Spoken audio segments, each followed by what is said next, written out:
not in a bathrobe and not supposed to go into a boxing fight. What you have these tools on this one? Yeah. Yes. Yes. Okay.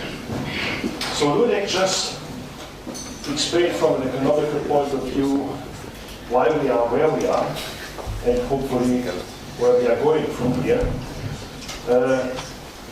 I will try to let's say, show you the impact of these developments in credit management and in day-to-day business. But let's say, being a service provider to the credit management industry, I would like to start with a very brief introduction of credit reform.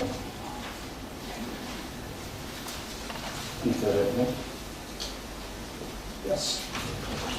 So it's an old organization founded in 1879 already, growing from all over Europe until the 1920s with 440 offices from Moscow to Lisbon and from Stockholm to Naples.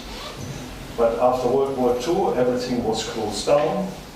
We were back to Germany, Austria, and Switzerland. And after 89, the opening of the East, we started here again. So we are back here with 22 countries. Last recent offices, the first outside Europe was China, and the latest 2 years ago in Turkey. Main activities are credit reports and debt collection, turnover €500 million. We have 160,000, 170,000 clients and 4,500 people. Why is it going back? Okay. So the major business area is business information, beside debt collection and some other services. We grant online access to more than 30 million companies in 24 countries and sell about 50 million credit reports a year. We are, one of the leading organizations in Europe. Third one. Okay. In debt collection, we have we get about 2 million claims a year. Volume is about 1.7 billion euros.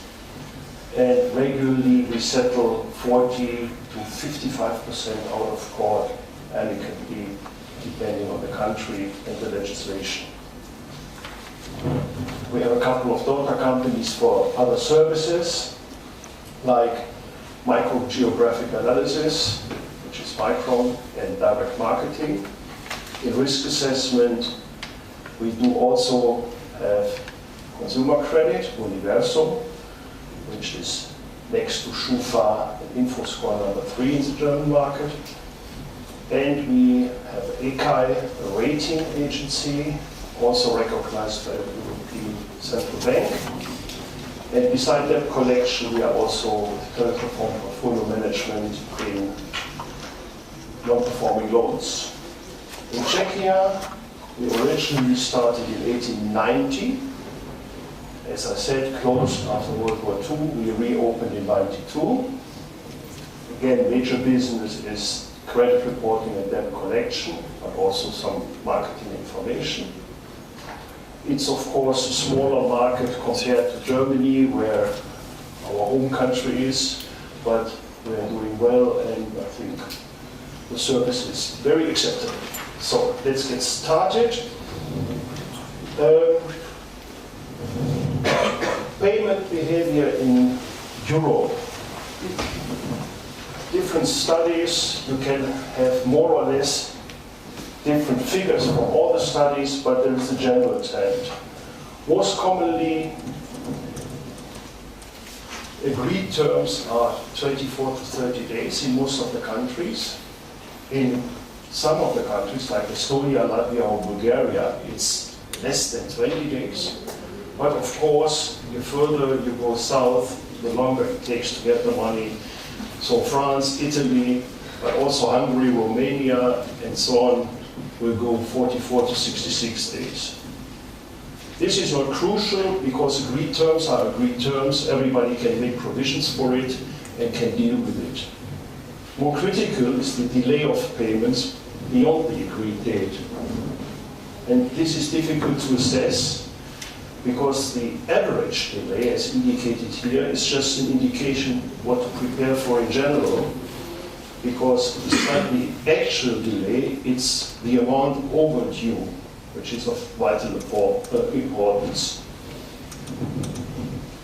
Because the longer the payment is overdue, the higher is the risk of a complete default. Therefore, there is an early and prompt action required, which needs credit management. The countries where you have to wait the longest are Serbia, Italy, Hungary, Poland, Romania, where you are beyond 90 days until you get the money. So how long does it take for the supplier to receive the money after he has delivered the goods or the services? The so-called days sales outstanding. It's Southern Europe again, Italy, Spain and Portugal, where 30 to 45% of the deliveries will only be paid after more than 60 days. The north of Europe, northwest, as you will see in further statistics, is regularly doing quite well because 50 to 80% will be paid within 30 days and only 5% will take longer than 60 days. In Central and Eastern Europe, it's 40% paid within 30 days and only 12% taking 60 days, so it's still okay, I would say. If you now look at the payment delays, as said before, it's the delays beyond the agreed terms which cause the problems. Here we see, first of all, that it's not Ireland on top, it must be Italy. Ireland is in the middle. But it's a printed picture and I couldn't change it anymore. So delays are not a good thing, but at least you will get the money in the end. Unfortunately, this is not always the case, but if you see that in Southern Europe, only 6% of all payments are on time, while 25 are delayed for more than 30 days. In Northern Europe, bottom line, it's again the other way around. 20 up to 35% are paid on time and only 5% are delayed for more than 30 days. Yes, I would say Central Europe, again, stuck in the middle, 10% of each. But the major part of all claims are paid with a delay of up to 30 days. This is common practice all over Europe. It's 60% in the Northwest and 70 to 75% in all the other countries. Unfortunately, more and more delays end up in a non-payment eventually. So it can only be stressed again. The sooner you react on a delayed payment, the better the chance that you still get some money out of it. And now we come to the hard part, because many companies are unable to meet their obligations and go bankrupt. So if you look at the insolvency figures starting with Western Europe, we had a very steep increase 2008 to 2009, and we have seen from the economic figures, it's a natural reaction to what was happening in the economy. We had an increase of 20% in the overall number of insolvencies, while in 2010 it was already coming back with just a small decrease of 2%, and now in 2011, last year, it was just a very moderate increase of 0.3%, but still we have nearly 175,000 insolvencies in Western Europe. it is actually stagnating, but on a very high level. The most insolvencies, of course, happen in the biggest economies, which are France with 50,000 and Germany with 30,000. But the trend here, and this is why we're on the left side in green, is slightly decreasing by -3% in France and -6% in Germany. And it is only thanks to this comparatively positive development in the core European countries that the insolvency situation has not taken on any more dramatic form. And we have to agree that, or better to accept that this is particularly notable in a period where the debt crisis sometimes is threatening to get out of control, and the refinancing terms for the industry and the business has deteriorated massively. The sovereign debt at the southern European countries is causing the most problems. Greece, which had already to draw on massive financial support of the EU in 2010, was followed in 2011 by Ireland and Portugal. And this situation is reflected by the way insolvency have developed. Greece is up 27% in 1 year, and Portugal more than 17%. And there are growing fears that the other highly indebted countries like Spain and Italy will also not be able to meet their obligations and will have to go under the protection umbrella. If you see if you look at the insolvency figures, you see that Spain is up 19% and Italy about 17%. If you're really interested in some background information and all the figures, the base of all these figures are a study we do once a year. It's called Insolvencies in Europe, which looks into all these processes and development and gives a lot of figures. Just let us know. We will send you a copy, or you go to our webpage and just download it. It will be available. If we now look at Central and Eastern Europe,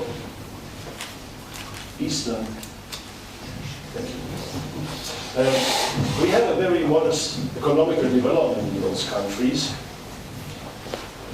but the economical environment was influenced substantially by the debt crisis and its repercussions of the nations in Western Europe because of the banking sector, because a large proportion of the financial assets in the Eastern European banking sector is foreign owned, mainly by Western Europe financial institutions.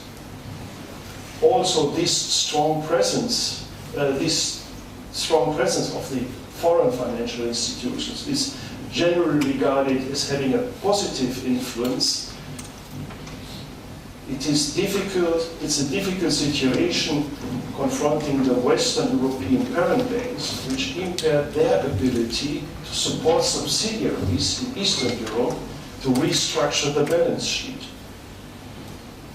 Consequences are stricter lending standards and fewer loans, which ultimately slow down the economic growth in Central and Eastern Europe.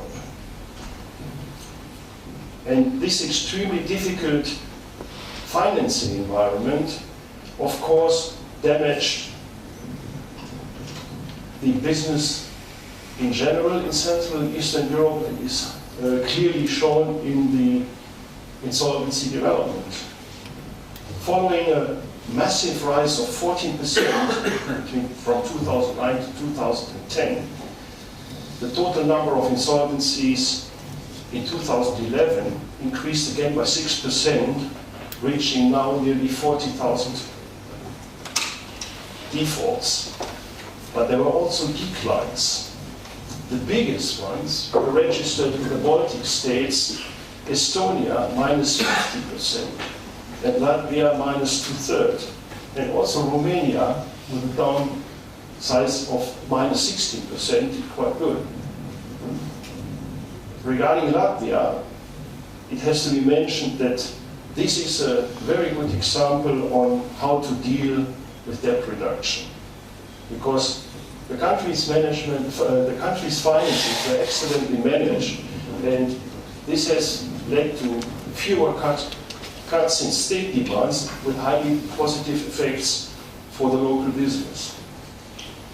Despite all this euphoria regarding these noticeable falls, one has to be cautious because the legislation in each country, the legislation regarding insolvency varies quite a lot. So comparing the insolvency figures is anything but easy, and it's very one has to be very cautious in interpreting these sets of figures. In Hungary, the growth of 16% of corporate failures is worrying. There have been some good developments, but in the end, the increase of the numbers of insolvencies from 17,500 to over 20,000 is alarming. One reason is the exchange rate, the unstable exchange rate of the forint, because companies invoice their national clients in forint, but regularly they have foreign suppliers which they have to pay in foreign currency. And also debts of companies and private individuals were in foreign currency because for some years the prime interest rate in Hungary was higher than in the neighboring countries. So foreign currency loans seem to be a good deal. But after now, the value of the forint fell considerably, which is increasing the interest cost substantially. Also, a higher number of insolvencies was registered in Slovenia with plus 30%. Above all, in Slovenia it was the timber industry which came in for a terrible battering in 2011, and there were a couple of really big companies which got bankrupt. If you look at Poland, the 6% growth in insolvencies can be regarded as moderate. Poland is one of the best positioned countries in the EU. It's a strong economy, and 6% is nothing, let's say, to worry about. If you look at the insolvencies by sector and compare Central and Eastern Europe, you can see that in Western Europe, it's mainly the service sector, including catering and hotels, which stands for 37% of the insolvency, followed by commerce or trade with 31%. We have a different, or the opposite picture is in Central and Eastern Europe, where 37% of the commerce sector is leading the insolvency picture, followed by the service sector. The manufacturing sector in Central and Eastern Europe increased its share in the insolvencies from 15% in 2009 to 19% in 2011. So it's taking a bigger share in the economical defaults, while it is slightly decreasing or improving in Western Europe, going down from 11 to 10.5.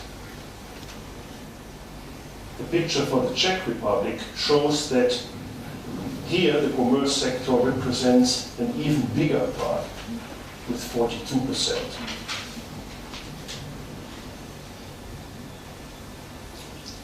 Every insolvency also means loss of jobs.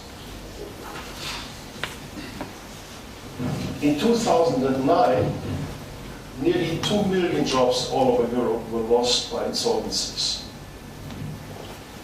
Got a good improvement in 2009, going back to only 1.4 million, but now figures are increasing again. Not all Central and Eastern European countries publish statistics on the number of insolvency-related job losses. So these are the figures where we have publications. We had to estimate the others. We can see Central and Eastern Europe, total loss of jobs, 220,000. but you can see the biggest losses are in the Czech Republic and in Hungary.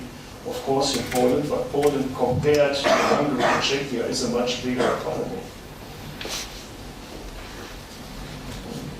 So in consequence, of course, private insolvencies increased as well. In Western Europe, the total number of insolvencies, private insolvencies, was higher than 370,000. It was a slight decrease from last year by 1.5%, but still, it's a huge figure. In many of the Eastern European countries, there is still no possibility to obtain a debt relief as a private individual via an orderly bankruptcy proceeding. The insolvency legislation in Croatia, Lithuania, or Romania, for instance, contains no stipulations allowing over-indebted consumers to file for bankruptcy. But when such a clause of the legislation exists, it is used quite extensively. For instance, in the Czech Republic, the red curve, you can see that from 2010 to 2011, the figure rose by 2/3 from 10,600 to 17,600. And the expectations for 2012 are not positive. A further increase to 24,000 is expected. It's kind of a vicious circle that, let's say, the loss of jobs will increase the private insolvencies, which will decrease the private spending, which will slow down the business circle, which will put companies in problems, which then go bankrupt, and more jobs are lost. And the forecast for 2012 for Central and Eastern Europe is not bright, because the further deterioration of the situation of the euro area with the intensified debt reduction in Western European banks could confront Central and Eastern Europe with kind of systemic financial problems where there is no cure for it, which will have dire consequences for the growth of the region and the insolvencies in the sea. Any recession in the Eurozone would probably result in far weaker development in Central and Eastern Europe export markets, and will have an impact, a heavy impact on the economic growth. There are, of course, some countries which are less affected, especially in Central and Eastern Europe, especially when they are less tied to the Western European economies. So if we, let's say, take all these figures and remember where we are, which is a credit management conference, what does it mean for credit management after the gross economic outlook? And let's say, okay, I have to admit I'm not responsible for it, but I have to bring you other, let's say, not so good figures. If you look, let's say, at companies in Czechia, especially small and medium enterprise companies, there has been a study of the Association of Small and Medium Enterprises in Czechia, and they found that 45% of the Czech companies experience a deterioration in the payment discipline among its customers since the start of the crisis. Still, 56% of these SMEs still do not check the creditworthiness of the customer before signing a contract. And only 10% of SMEs regularly use an external service provider, for instance, for the recovery of problematic debts which are overdue. SMEs do have high outstanding receivables in the order of some tens up to several hundred thousands of Czech kronas, which will of course have a major impact on the liquidity of those SMEs.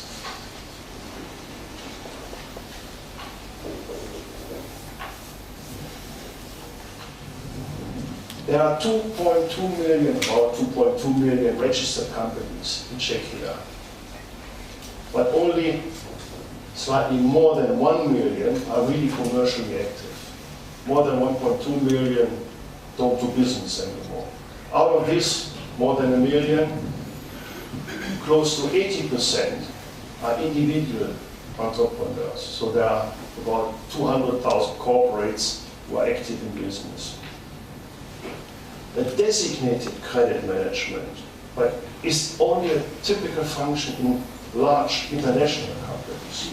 Small and medium-sized enterprises tend to have a, let's say, risk management of their own, but without, let's say, sufficient knowledge what it's all about. In some of the Czech small and medium enterprises, there isn't even a credit management at all. Money comes or it doesn't come.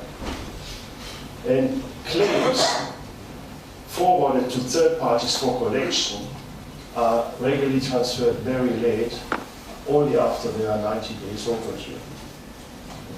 As I said before, the longer you wait, the less chances you have to collect. And what we recognize, there is still a very low willingness to invest in the protection against the emergence of bad debts, to invest in credit management. So, what are the conclusions? In Czechia, we do have very good information sources. But be careful, there is a big difference between the information available and the real facts. For instance, it is diminishing, but in the past, let's say there were a lot of, how to say, unfriendly insolvency proposals, in the sense that you would like to do your competitor harm, okay, you try to get a claim, and then if you are not paid, you go for an insolvency proposal, even if you have to take it back afterwards. It's in the books for some time, and it will damage its reputation.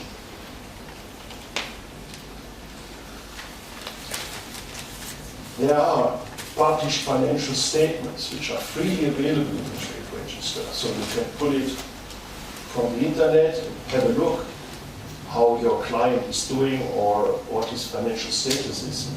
And again, only 20% of the companies who will have to publish their accounts really comply with this obligation.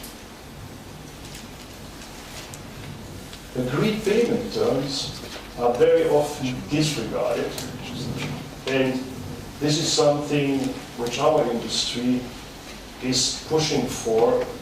There is no exchange of payment experience. Credit circles, institutions like the Czech Institute for Credit Management, in cooperation with service providers, are a perfect institution to collect and build these kind of payment experiences and feed it back to the providers of this information to give them an impression how the industry is doing. We do have a steep increase of private and corporate insolvencies after the new Insolvency Act of 2008 in Czechia.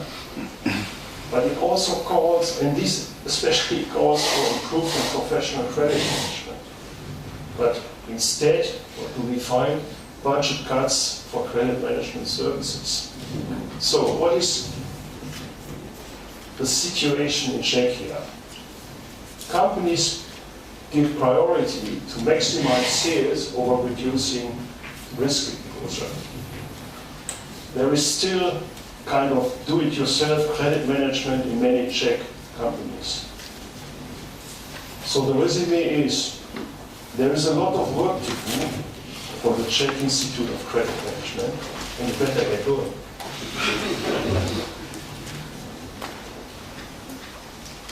Get going. That's it. Thank you.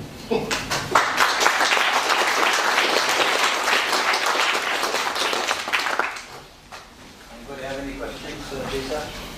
about 20% of companies actually comply with the regulations in respect of filing of accounts or publishing information. What are the penalties? There are penalties, but the question is if they are really, what we say, reduced, that they really have to be. Of course, legislation foresees that if you don't comply, but I don't know if there is a digital translation, but if you don't have someone accusing you, who should punish you? I know this, it was even worse in Germany before 2007, where when we in the end got the electronic register, but before it was only 13% compliant with the rules. And there were fines of 500 euros for corporate not filing. So filing the accounts was more expensive than paying the fine.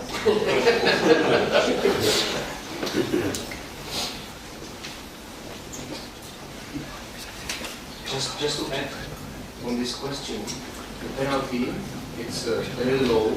If I'm not mistaken, it's 50,000 Czech crowns, which is like 2,500 USD. But then there is a second level in Czech when this company can be even deleted from the business register.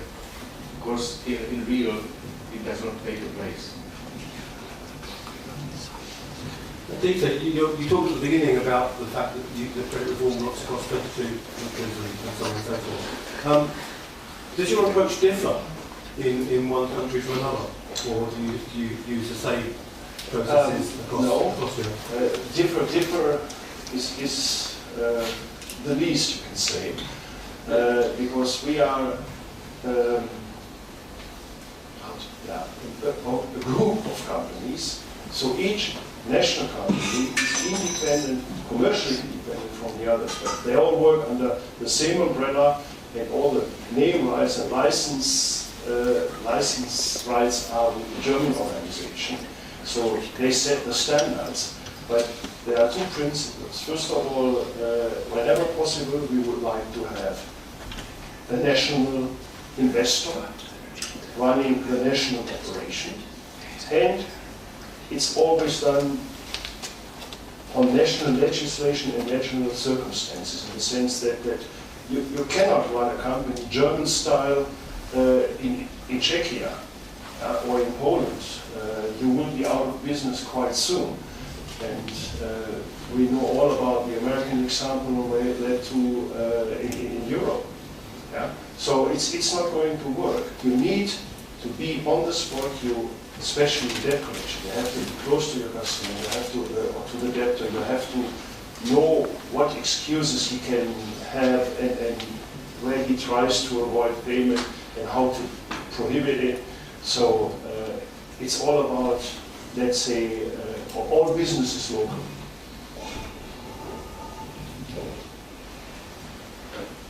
Good question. I'm not sure if I'm wrong, but if I'm right. The first chart, or one of the first one, I see that you don't have activities in some countries in Europe. Western Europe. Yeah. Yeah. Are you planning to expand? No. Due to, and the second part, why? Due to the fact that we are that every credit reform office in every country is working for its own accounts. It's not necessary to have a credit reform office somewhere, because in all of Western Europe we are cooperating regularly with the national market leader. And if we have the national market leader in a country, there is no use for the organization. It's just to put another blue flag in France. We work with GOFA Services in France, which is the market leader by now, and it does us well, because we can serve all our countries, all our markets where credit reform is active, with information, with services on France from the market leader. And I mentioned in a different color the online network, and all these partners are integrated in this network. So we cover all of Western Europe for the time being, without Greece and Portugal. I don't know why. But all the other important countries like UK, like France, even with our partners where we have very close cooperation for decades already. And if I, what about North America, or let's say Americas? Which is problematic, but we do have a small partner following our principles, serving our needs, our information needs on Northern American companies, but we are not serving the market. So we don't have a presence in Northern America, but we are able to supply our European clients with information on every company in North America, state of the art and funding. Can you shortly compare how easy or how difficult it is to obtain financial data from companies in various countries? Because you said Czech companies provided data on 2020. Where are you getting those? First of all, fortunately, the situation is not as bad as in Czechia and in some of the other countries. For instance, in Germany, it has improved significantly. All the accounts are available now. Same is true in most of the other countries. And luckily enough for us, by now all the central registers, all the registers are electronically. So we have special programs to simply download it. To give you an example, like Switzerland. In Switzerland, we have a 12-hour delayed copy of the register. Every bit of information which is in the company's register in Switzerland is in our database within 12 hours.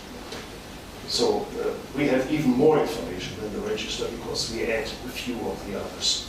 But your question is spanning really a wide arc all over Europe, and let's say, I just would like to answer it in general. If you have a specific question on a specific country, you just should approach me afterwards. Okay. Thank you. Okay. Thank you very much, Dieter. Appreciate that. Thank you.